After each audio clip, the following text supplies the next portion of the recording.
Good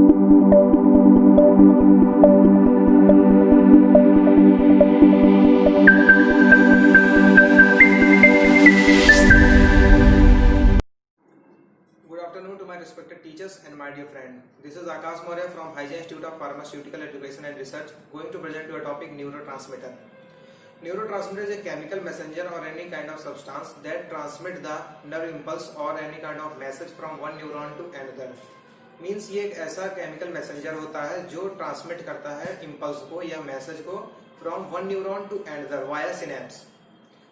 जैसा कि नाम में है न्यूरोट्रांसमीटर मीन्स न्यूरॉन ट्रांसमिट करता है न्यूरॉन्स के बीच में किसी भी प्रकार के इम्पल्स को या मैसेज को। बात करते हैं सिनेप्स की, तो the junction between two neuron is called synapse. जो एक न्यूरॉन और दूसरे न्यूरॉन के बीच का जो जंक्शन होता है उसको हम लोग कहते हैं सिनेप्स। बात करते हैं क्लासिफिकेशन ऑफ न्यूरोट्रांसमीटर की। इनको दो बेसिस पे क्लासिफाई किया गया है। पहला, depending upon the chemical nature, उनका केमिकल किस चीज से बने हुए हैं। दूसरा, डिपेंडिंग अपॉन देयर फंक्शन, उनका फंक्शन किस तरीके का है। तो पहला है डिपेंडिंग अपॉन केमिकल नेचर के आधार पर इनको दो भागों में बांटा गया है, अमीनो एसिड और दूसरा एमाइंस। फिर डिपेंडिंग अपॉन देयर फंक्शन पे उनको दो भागों में बांटा गया है, एक्साइटेटरी न्यूरोट्रांसमीटर और इनहिबिटरी न्यूरोट्रांसमीटर। पहला है, हम लोग देखते हैं depending upon their chemical nature. तो पहला है अमीनो एसिड। तो ऐसे न्यूरोट्रांसमीटर जो इस ग्रुप से बिलोंग करते हैं, अमीनो एसिड ग्रुप से बिलोंग करते हैं, वो जनरली फास्ट सिनेप्टिक ट्रांसमिशन करते हैं। मींस जो इनका ट्रांसमिशन होता है वो बहुत ही फास्ट होता है। जो दो सिनेप्स के बीच में जो इनका ट्रांसमिशन होता है इम्पल्स का, वो बहुत ही फास्ट होता है। इसका एग्जांपल है गामा अमीनो ब्यूट्रिक एसिड। दूसरा है अमाइंस। अमाइंस जो होते हैं वो मॉडिफाइड अमीनो एसिड होते हैं। जनरली इस ग्रुप से जो बिलोंग करते हैं न्यूरोट्रांसमीटर, वो जनरली स्लो ट्रांसमिशन करते हैं। मींस जो इनका जो ट्रांसमिशन टाइप है वो स्लो है। एग्जांपल है adrenaline, noradrenaline, serotonin etcetera. अब बात करते हैं एक्साइटेटरी न्यूरोट्रांसमीटर की, जो कि बेसिस ऑफ देयर फंक्शन है।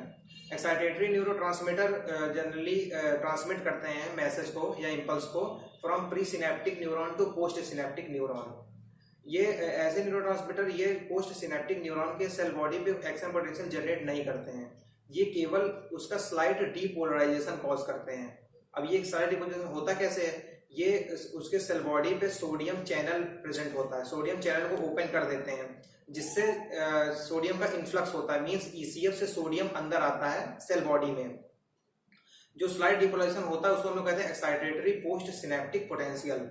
जो एक्साइटेटरी पोस्ट सिनेप्टिक पोटेंशियल होता है ईपीएसपी, यही एक्शन पोटेंशियल कॉज करता है further initial segment of axon के, पोस्ट सिनेप्टिक न्यूरॉन के। इसका एग्जांपल है एसिटिलकोलिन। इस पूरे प्रोसेस को हम लोग एक बार फिगर से समझने की कोशिश करते हैं।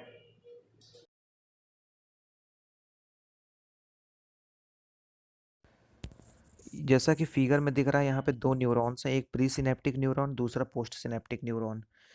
जब इम्पल्स जनरेट होता है प्री सिनेप्टिक न्यूरॉन में, तो वो एक्सॉन टर्मिनल से न्यूरोट्रांसमीटर को रिलीज कराता है। न्यूरोट्रांसमीटर सिनेप्स में आते हैं और वहाँ से होते हुए वो पोस्ट सिनेप्टिक न्यूरॉन के सेल बॉडी तक पहुँचते हैं, जहाँ पे वो स्लाइट डीपोलराइजेशन कॉज करते हैं उसके रेस्टिंग मेम्ब्रेन पोटेंशियल में। ये होता कैसे है, जैसा कि सेल बॉडी में सोडियम चैनल प्रेजेंट होता है, उसकी ओपनिंग होती है। ओपनिंग के बाद फिर वहाँ पे इन्फ्लक्स होता है सोडियम आयन का। मींस सोडियम आयन बाहर ईसीएफ से सेल बॉडी के अंदर ट्रांसफ़र होता है। ट्रांसफ़र होने के बाद जिसमें स्लाइट डीपोलराइजेशन कॉज होता है। अब ये जो स्लाइट डीपोलराइजेशन कॉज हुआ है, यही जो है फर्दर इनिशियल सेगमेंट, एक्सॉन के इनिशियल सेगमेंट में एक्शन पोटेंशियल को जनरेट कराता है या कैरी कराता है आगे तक पूरा। दूसरा है इनहिबिटरी न्यूरोट्रांसमीटर। इनहिबिटरी न्यूरोट्रांसमीटर ये इनहिबिट करता है इम्पल्स के कंडक्शन को from presynaptic neuron to postsynaptic neuron. ये कैसे होता है, जब सेल बॉडी में पोटेशियम चैनल प्रेजेंट होता है पोस्ट सिनेप्टिक न्यूरॉन के, ये ऐसे ये जो इस प्रकार के न्यूरोट्रांसमीटर हैं, ये उस चैनल को ओपन करते हैं, जिससे पोटेशियम का इफ्लक्स होता है। मींस पोटेशियम सेल बॉडी से बाहर जाता है ईसीएफ में। उससे क्या होता है, फिर यहाँ पे हाइपर पोलराइजेशन की कंडीशन अराइज होती है।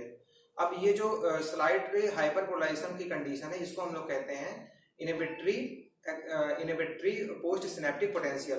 अभी जो इनहिबिटरी पोस्ट सिनेप्टिक पोटेंशियल ये फर्दर कंडक्शन को रोक देता है, एक्शन पोटेंशियल को पोस्ट सिनेप्टिक न्यूरॉन्स में। इससे जो है इम्पल्स का फर्दर जनरेशन नहीं हो पाता है पोस्ट सिनेप्टिक न्यूरॉन में और वो रुक जाता है। अब इस पूरे प्रोसेस को एक बार फिगर से समझते हैं।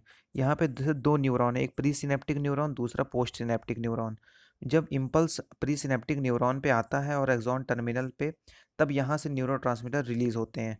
वो न्यूरोट्रांसमीटर फिर आते हैं सेल बॉडी पे पोस्ट सिनेप्टिक न्यूरॉन के। यहाँ पे प्रेजेंट होता है पोटेशियम चैनल। जब इन न्यूरोट्रांसमीटर्स के आने से फिर ये पोटेशियम चैनल ओपन होता है और यहाँ पे इफ्लक्स होता है पोटेशियम का, मीन्स पोटेशियम सेल बॉडी से बाहर जाता है ECF में। उसके बाद जब ये चला जाता है तो फिर हाइपर पोलराइजेशन की कंडीशन अराइज होती है। इस हाइपर पोलराइजेशन कंडीशन को हम लोग कहते हैं इनहिबिटरी पोस्ट सिनेप्टिक पोटेंशियल।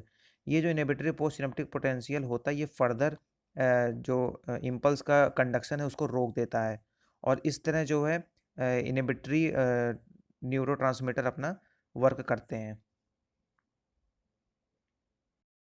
अब हम लोग एक कॉमन एग्जांपल लेते हैं एसिटिलकोलिन का और उसको समझने की कोशिश करते हैं। बहुत ही कॉमन न्यूरोट्रांसमीटर है। सबसे पहला न्यूरोट्रांसमीटर जो डिस्कवर हुआ था वो यही एसिटिलकोलिन था। जैसा कि नाम में है एसिटिलकोलिन, ये दो भागों से मिलकर बना है, acetyl coenzyme A plus choline. तो ऐसे न्यूरॉन्स जिनमें एसिटिलकोलिन फिल्ड होता है या जो कंटेन करते हैं एसिटिलकोलिन को, उनको हम लोग कहते हैं कोलिनर्जिक। हमारे ब्रेन में बहुत से cluster of cholinergic neurons present होते हैं। एसिटिलकोलिन जनरली दो फैमिलीज पे काम करते हैं। पहली फैमिली है आइनोट्रोपिक फैमिली।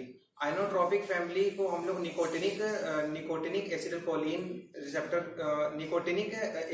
रिसेप्टर भी कहते हैं, इसलिए क्योंकि यहाँ पे जो निकोटीन होता है वो बाइंड करता है उसमें निकोटीन जो होता है निकोटिनिक एसिटिलकोलिन रिसेप्टर का जनरली जो एक्टिवेशन होता है ये जनरली न्यूरॉन को एक्साइट करता है, एक्साइटेटरी होता है नेचर वाइज। अब दूसरे जो फैमिली है वो मेटाबोट्रोपिक फैमिली है। ये जनरली मस्करेनिक रिसेप्टर भी कहते हैं। जनरली इनको मस्करेनिक एसिटिलकोलिन रिसेप्टर भी कहते हैं क्योंकि एक केमिकल होता है मस्करीन, वो यहाँ पे आके बाइंड करता है। अब बात करते हैं एसिटिलकोलिन के फंक्शंस की। तो एसिटिलकोलिन एक ऐसा केमिकल मैसेंजर है जो कि न्यूरोमस्कुलर जंक्शन पे प्रेजेंट होता है और हमारे मसल कॉन्ट्रैक्शन में बहुत ही यूजफुल होता है। और इसके दूसरे फंक्शंस ENS में भी होते हैं, PNS में भी होते हैं, एक्सेट्रा वाइज। इसके और भी मतलब इसके न्यूरोट्रांसमीटर के फंक्शंस होते हैं। जनरली हमारी ब्रेन्स में अलग अलग प्रकार के फंक्शंस करते हैं। Thank you and have a nice day.